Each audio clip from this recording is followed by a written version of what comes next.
오늘 아침 뉴스 연구소.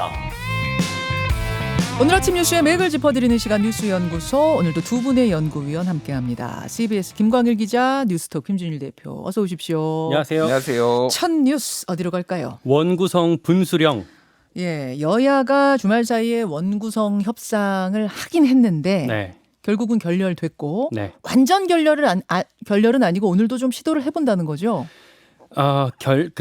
기약 없이 이제 어제 결렬됐다라는 얘기긴 한데 시도를 해보겠죠. 먼저 좀 시간 순으로 정리를 해드리겠습니다. 원래 민주당이 여당한테 협상 시한이라고 통보했던 게 지난주 금요일이잖아요. 예. 자꾸 그렇게 협조 안 하면 국회의장은 우리끼리 뽑겠소라고 하면서 재촉했었는데 네.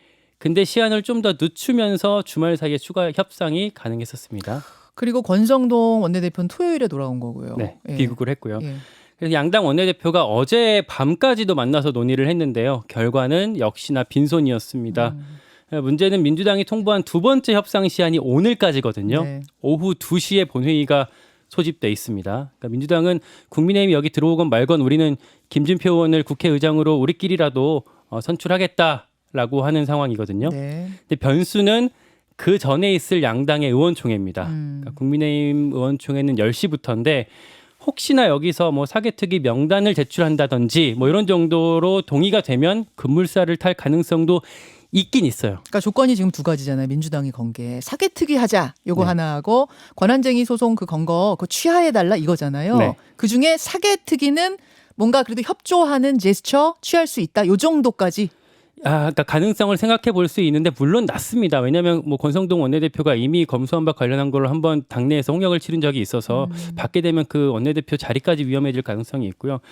민주당 의총 같은 경우는 점심 먹고 오후 1시 반에 있습니다. 네. 그러니까 여기서는 혹시 이견이 나온다면 오늘 안 뽑고 한 번 더 미루자. 연기하자 정도가 나올 수 있다. 예.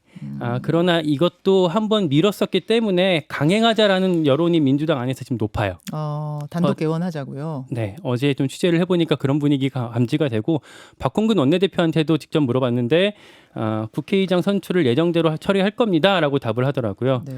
이렇게 되면 뭐 선출을 하고 국민의힘 같은 경우는 피켓팅이나 장애투쟁 같은 걸로 여론전을 뭐 벌이게 될 것 같습니다. 절차상 문제 있다라고 하면서 법적 투쟁도 나설 태세를 취하고 있습니다. 자, 오늘 상황 김준일 대표 어디를 주목해 봐야 돼요? 일단 지난주에도 말씀드렸지만은 지금 국회가 안 열려서 조금 더 손해 보는 쪽은 민주당입니다. 왜냐하면은 뭐 의회 다수 정당이기도 하고 국회에서 야당은 원래 국회에서 활동을 하는 거죠. 그래서 비판하고 견제하고 해야 되는데 그거 못 하고 있잖아요. 예를 들면 지금 김승희, 박순애 후보자들 뭐 인사청문회를 열어서 공격을 한다든지 나토 성과가 있느니 없느니 이런 것들 다 국회에서 논할 수 있는 건데 못 하고 있다는 거죠. 못 하고 있죠. 그런데 굉장히 신중해요, 민주당이. 민주당 같지 않습니다.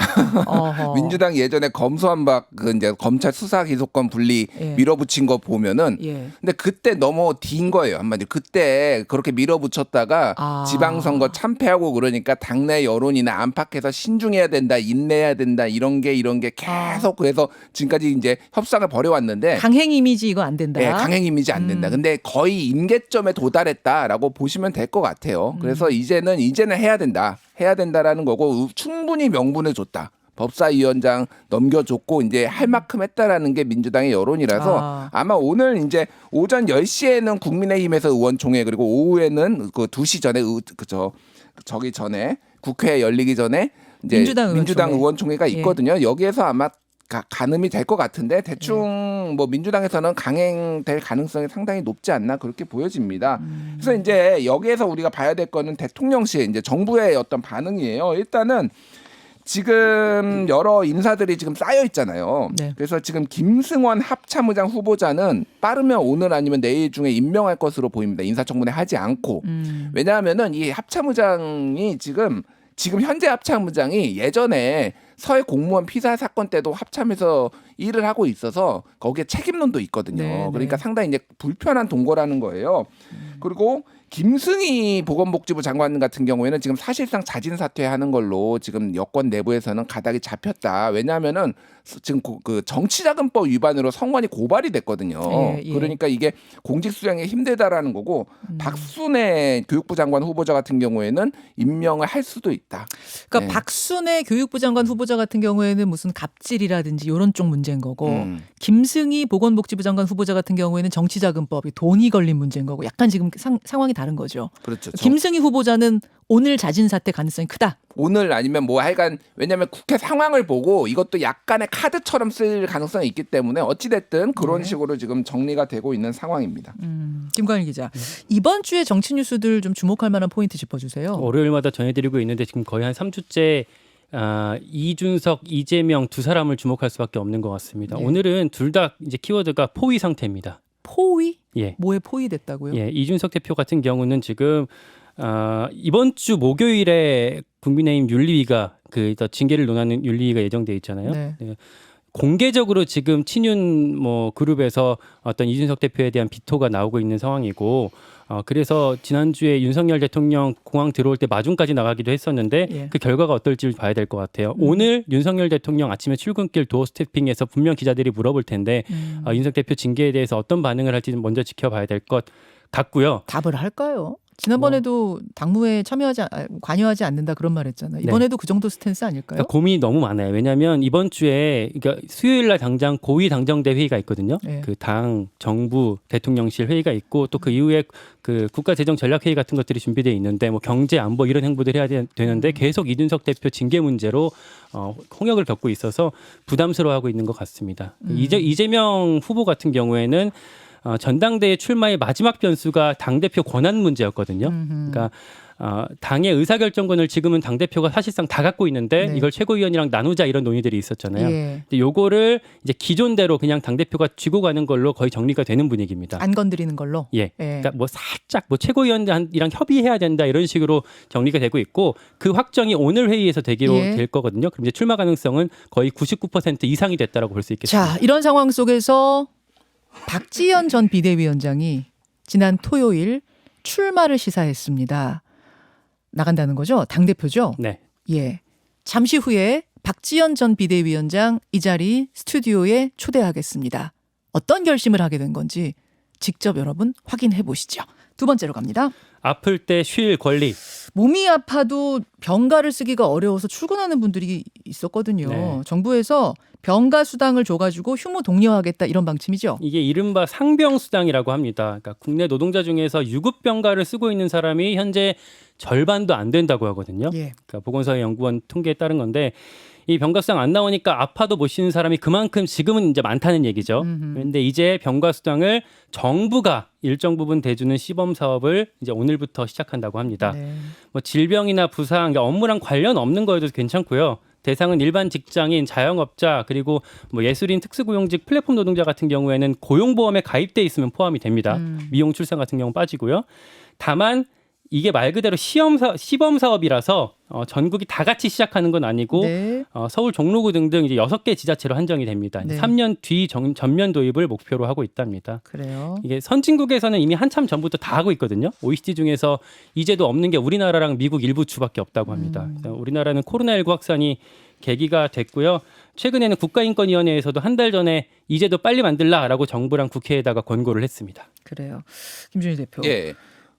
이게 그럼 누구나 신청할 수 있는 거예요? 어떤 뭐 자격 조건이 있어요? 그러니까 지금 방금 얘기를 했지만은 6개 지역에서 1년간 이제 시범 사업을 하고요. 이거를 3단계에 걸쳐서 하니까 실제 우리나라에 적용되는 건 2025년이에요. 근데 1단계 시범 적용 같은 경우에는 이게 제법 넓습니다. 서울 종로구, 경기도 부천, 충남 천안, 경북 포항, 경남 창원, 전남 순천 여기에서 하는 거예요.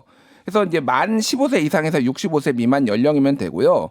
직장 가입을 했거나 직장 가입자이거나 그러니까 건강보험에 아니면은 고용보험에서 직전에 1개월간 고용보험 가입 자격을 유지한 고용보험 가입자인데 쉽게 얘기를 하면 아까 얘기했듯이 특수노동자들, 플랫폼 노동자들도 고용보험 가입을 했으면은 된다라는 거예요. 자영업자도. 그러니까 굉장히 넓어지는 거 자영업자도 그러니까. 그러네요. 그래서 이거를 지금 3가지를 테스트를 하는데 뭐냐면은 하나는 입원 여부와 상관없이 노동할 수 없게 되면 8일째부터 최대 90일까지 보장하는 게 하나 테스트를 해보는 거예요. 두 번째는 이게 이제 어떤 거냐면은 바로는 안 되고 8일이 아니라 14일부터 되는데 최장 120일까지 보장하는 거 하나. 그리고 세 개는 무조건 입원해야지만 3일 입원 뒤에 3일부터 주는 거 하나. 그래서 이런 게 어떤 게 더 효율적이고 사람들한테 맞는지를 1년 동안 테스트를 해본다는 겁니다. 그래서 OECD에서 아까 얘기를 했지만은 상병휴가가 없는 나라가 미국하고 한국밖에 없어요. 38개국 중에. 그래요. 다른 나라에는 다 있는 제도이기 때문에 이거를 도입을 하는데, 근데 물론 이게 돈이 하루에 4만 6천 원 정도밖에 안 되거든요. 그래서 최저임금에도 못 미쳐서 이걸로 적극적으로 쉴 수 있을까 이제 그런 의문은 있는 거죠. 2025년 시행을 목표로 시범 사업한다는 거. 김관일 기자. 예. 자, 세 번째 뉴스로 가죠. 찜통 한반도. 날씨 얘기입니다. 네. 너무 더워요. 잘 잤어요 간밤에? 그러니까 뭐 선풍기 틀고 자도 너무 더워갖고 밤잠을 설치게 되더라고요. 그러니까 이게 언제까지 이렇게 더운 겁니까? 이번 주 수요일까지는 일단 덥다고 해요. 그러니까 목요일부터는 좀 누그러지긴 할 텐데 그 뒤에도 일주일 동안은 또 계속 더울 거라고 합니다. 저는 그냥 더운 게 문제가 아니라 약간 습식 사우나에 들어와 있는 듯한 그런 더위더라고. 굉장히 습하고 열기가 후끈후끈 내려지는. 이게 에어리 때문이라면서요. 그러니까 이게 그러니까 원래가 우리 태풍 오기 전후가 제일 덥잖아요. 네. 태풍이 지금 그 동남아 쪽에서 올라오고 있었어요. 그러니까 제4호 태풍 에어리라는 건데 이게 뜨겁고 습한 공기를 이렇게 위로 밀어 올리면서 한반도가 이렇게 가열이 된 거거든요. 예. 그러니까 그 습식 사우나처럼. 예. 근데 이 태풍 자체는 일본 쪽으로 살짝 꺾였다고 해요, 최근에. 자, 우리나라로 안 옵니다, 여러분. 태풍 에어리 우리나라로 안 옵니다. 일본 규슈로 갑니다. 문제는 거기서 뿜어내는 그 습한 열기, 이게 지금 영향을 주고 있다는 거죠. 그게 이제 찜통 더위로 되고 있는 거고, 아까 오프닝에서도 말씀하셨지만 뭐 강동구에서 폭염으로 사망한 사례도 지금 나오고 있고, 그리고 금요일날 같은 경우 어제 같은 경우에는 경기 부천의 한 공원에서 쓰러진 50대 남성도 공식 집계는 안 됐는데 열사병으로 추정된다고 의료진이 언론 인터뷰에서 말하기도 했습니다. 그렇죠. 이제 7월 막 들어섰는데 날씨가 심상치가 않아요. 이 정도 날씨가 지금 폭염특보 지금 내려졌거든요. 폭염특보는 체감 온도가 35도가 넘으면은 이제 내려지는 건데 16일이나 지난해보다 16일이나 빨랐습니다. 그러니까 2주나 빠른 거예요. 그 정도로 올해 매우 덥다라는 거고 앞으로 계속 더울 것 같아요. 지금. 그러니까요. 또 하나는 지금 코로나가 지금 매우 확산되고 있습니다. 다시. 예, 지금 10,000명이 넘었는데 주말 사이에 월요일 날엔 조금 줄어들거든요. 이게 화요일 날이나 수요일 날 다시 늘어났는데 이게 지지난주에는 6,000명대였는데 지금 10,000명대로 올라섰어요. 그러니까 이게 한 30%인데 이게 우리나라만 그런 게 아니라 전 세계가 지금 다 늘어나고 있어요. 지금.